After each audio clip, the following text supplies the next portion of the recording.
So the next thing to happen on Friday night SmackDown, we get to the next segment of the night where we see Damian Priest comes walking down straight to the ring, but before he can even make it to the ring, all of a sudden Drew McIntyre comes up from behind, attacking Damian Priest and starts beating him down, slamming the back of his head multiple times into the barricade up until referees and security guards had to pull him away. So yeah, Drew McIntyre gets into the ring while refs and all that is helping Damian Priest to the back.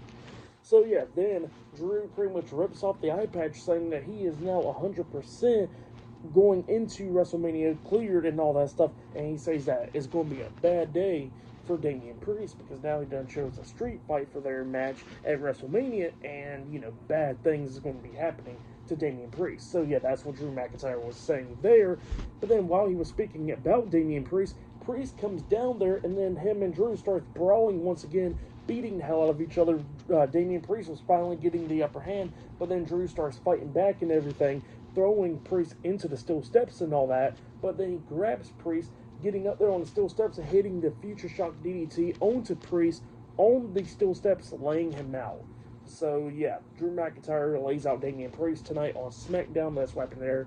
Great segment. I really enjoyed it. Now is pushing this match more interesting going into WrestleMania. So yeah, pretty interesting stuff. But then after that segment, we see a segment backstage where we see Tommaso Ciampa and Johnny Gargano DIY watching clips and stuff, and talking about how everything's a conspiracy of how they lost their match and all that stuff for the tag team titles. And then we see Elton Prince and Kill Wilson pretty daily coming up, talking about how pretty much it's not a conspiracy. That's what he was saying there, and they walked off. And then we see Chris Sabin and Alex Shelley, the Motor City Machine Guns, coming in there, and they was talking about how they got their tag team title match up against the Street Profits next week on SmackDown.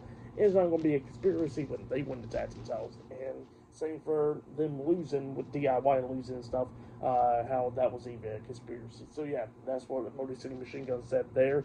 But up next, it's going to be Berto versus Ray Phoenix 1-on-1 up next on SmackDown. So yeah, I'll see you guys later. Till then.